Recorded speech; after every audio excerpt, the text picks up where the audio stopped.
Ego کم کرو اس کا. آئیے اب چلتے ہیں غوث الورا کی بارگاہ میں. اب یہاں پر ذرا دیکھا جائے تو امام حسن بصری رضی اللہ تعالی عنہ اجمعین جو ہیں کیا فرماتے ہیں کہ میں دیکھ رہا ہوں، اپنے مریدین سے کہتے ہیں میں دیکھ رہا ہوں کہ بغداد کی سرزمین پر ایک ایسا اللہ کا ولی پیدا ہوگا جو امت محمدیہ میں کسی کو مقام نہیں ملا ہوگا، وہ مقام لے کر کے ولادت ہوگی. اللہ اکبر کبیرہ.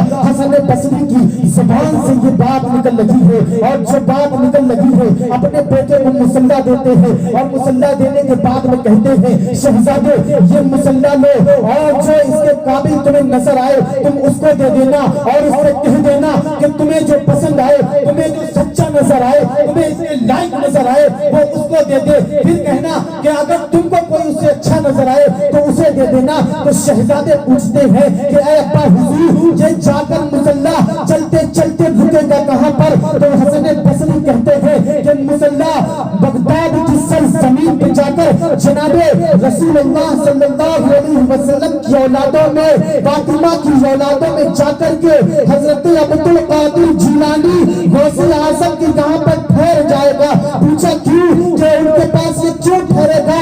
یہ مسلح ان کے پاس کیوں رکے گا جا کر کے؟ تو فرمایا کہ اللہ رب العزت نے ایسا مقام دیا ہے عبدالقادر جیلانی کو جو کہ امت محمدیہ میں کسی بھی ولی کو نہیں ملا ہو. اللہ اتنا بڑا مقام شیخ عبدالقادر جیلانی کو، اتنا بڑا مقام جن کو ہم آج غوث الورا کے نام سے پکارتے ہیں. اور ایسے ہی نہیں، ملا علی قاری، ملا علی قاری اٹھاؤ کتاب کو اور پڑھو. فتوائے رضویہ میں جو ہے اس کی تفسیر کو پڑھو کہ کیا ہے کہ حضور اقدس صلی اللہ علیہ وسلم جب لامقام پہ کھڑے ہیں، اب آقا علیہ السلام کو جانا ہے، جبرائیل ساتھ چھوڑ لگے ہیں، براق رب سفر چھوڑ لگی ہے. اب عبدالقادر جوان وہاں پر ابھی ولادت نہیں ہوئی ہے، بلکہ 500 سال 600 سال ولادت کے ہیں. اب عبدالقادری جوان وہاں پر ایسے کر کے کانا دیتے ہیں کہ یا رسول اللہ قدم رکھیے، آپ کا ایک قدم عبدالقادر کے کاندھے پر ہے. اب مجھ سے پوچھنے والوں پوچھو، کتاب کو اٹھاؤ اور پھر پڑھو. آقا علیہ السلام مہر نبوت لے کر کے پیدا ہوئے، اور غوث الورا مہر جو ہے ولایت لے کر کے پیدا ہوئے. سبحان اللہ.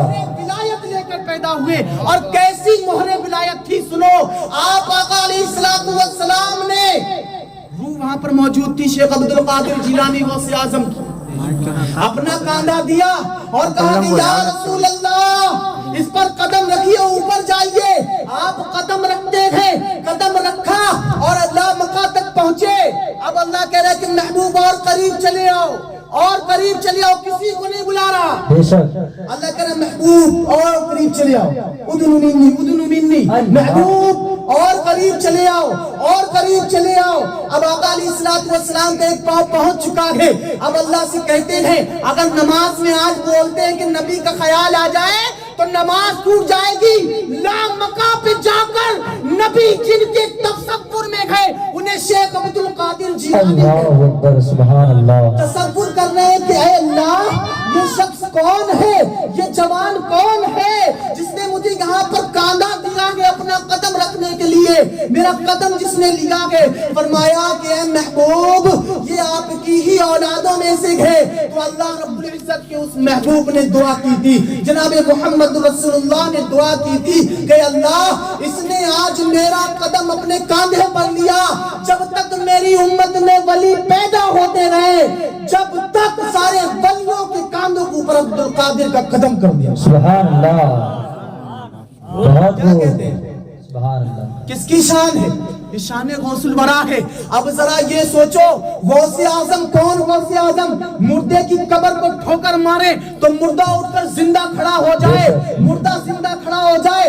आज हम अगर बयान करें तो चोर नमाज पढ़ने ना जाए, हम बयान करें बेनमाजी नमाजी ना बन पाए, हम बयान करें शराबी शराब ना छोड़ पाए, हम बयान करें जुआरी जुआ ना छोड़ पाए, हम बयान करें जिनाखोर जिनाखोरी ना छोड़ पाए। अब जरा आओ गौसुल वरा की महफिल में, आपके घर में चोर चोरी करने के लिए आए, कुतुब बन जाए, आपके पास मुरीद होने के लिए चोर आए, कलंदर बन जाए, आपके पास जिनाखोर आए तो आप उसको वली बना दे।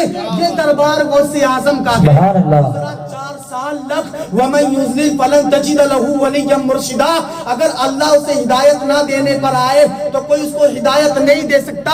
अब जरा गौर करो, अल्लाह ने कितनी बड़ी तसल्लियात के साथ, कितनी बड़ी इज्जतों के साथ गौसुल वरा को नवाजा होगा कि एक ठोकर मारते हैं मुर्दा जिंदा होकर खड़ा हो जाता है। अल्लाहु अकबर कबीरा। गौर करो, एक जिन्नात का वाकया मुझे याद आ रहा है।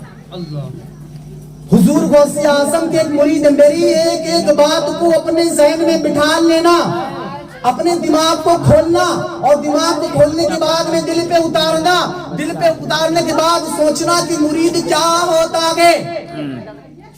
हुजूर गौसे आजम के एक मुरीद है, उनकी बच्ची जो है छत के ऊपर खेल रही है। जब आपकी बच्ची छत के ऊपर खेल रही है, आप देखते हैं कि मेरी बच्ची गायब हो जाती है। आपके दरबार में वो मुरीद आता है और कहता है कि ऐ गौसे आजम, ऐ सरकार, मेरी बच्ची छत के ऊपर खेल रही थी, अब नजर नहीं आ रही है। तो हुजूर गौसे आजम कहते हैं, ऐ मेरे फला शख्स, तू जा और जाने के बाद जंगल में बैठ जाना। जंगल में बैठने के बाद में मेरा नाम लेना, और मेरा नाम लेने के बाद में, बल्कि यूं कहा लिखने वालों ने, अल्लामा शेखुल इस्लाम अनवारुल हक फारूकी ने लिखा कि इस तरीके से नाम लिया जाए, बिस्मिल्लाही अला नियतु, बिस्मिल्लाही अला। किस तरीके से नाम लिया जाए? किसने लिखा? शेखुल इस्लाम। किसने लिखा? शेखुल इस्लाम अनवारुल हक फारूकी ने। क्या लिखा? बिस्मिल्लाही अला नियतु शेख अब्दुल कादिर जिलानी अल गौस। किसने लिखा? नियत, पहले नियत फिर नाम, नाम लिया जाए और जाकर खींचना और कहना, तसव्वुर में रखना कि जिसने भी मेरी बच्ची को लिया के वो आकर के वापिस कर जाए। वो शख्स जाता है, आपका मुरीद आगे बढ़ने लगता है, बढ़ने के बाद में एक जंगल में बैठ जाता है। जंगल में बैठने के बाद में अपना हाथ की उंगली लेता है और नाम लेता है, नाम पढ़ता है, नाम को दोहराया, दोहराने के बाद में लकीर खींची, लकीर खींचने के बाद में उसके अंदर बैठ गया और तसव्वुर कर रखा है कि मेरी बेटी कोई भी ले गया है वो उसको वापस आकर के कर जाए। अल्लाह अकबर कबीरा। लोग आ लगे हैं, जिन्नात बड़े बड़े हैं, बड़े बड़े जिन्नात अलग अलग सूरतों में जा रहे हैं। अब वो देखता है, अल्लाह की कसम, उसको यहाँ पर कोई डरो खौफ नहीं है, क्योंकि वो नाम लेबा गौसे आजम का है। वो गौसे आजम का नाम लेकर के बैठा है और कोई आम जगह नहीं बैठा, बल्कि कोई कुरान की भी उसने आयत नहीं पढ़ी है, बल्कि क्या पढ़ा है? शेख अब्दुल कादिर जिलानी का नाम पढ़ा है, बिस्मिल्लाही अला नियतु शेख अब्दुल कादिर जिलानी अल गौस। ये नाम पुकारा, पुकारने के बाद में उंगली से इशारा किया, इशारा करने के बाद में बैठ गया।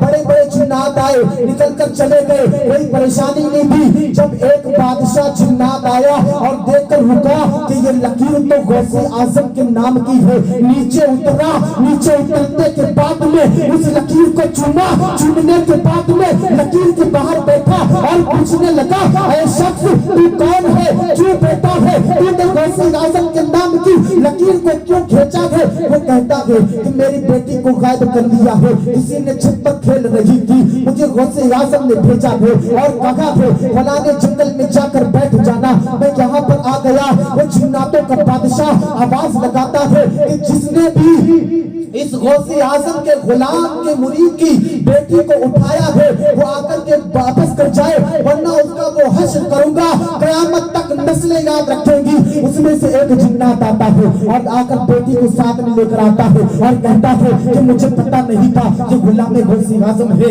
मैं इनकी बेटी को वापस कर रहा हूँ।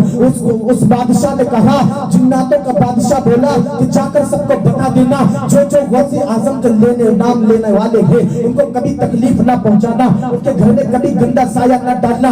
अब जो है यहाँ पर जिन्नातों का बादशाह बैठा है, गौसे आजम का वो मुरीद पूछता है कि तुम गौसे आजम को कैसे जानते हो? तो वो कहता है जिन्नातों का बादशाह कि मैं जितने तुम्हारे गौसे आजम की महफिल में इंसान नहीं होते सुनने वाले, उससे कहीं ज्यादा जिन्नातों का लश्कर होता है। नारे तकबीर, नारे रिसालत, मसलके आला।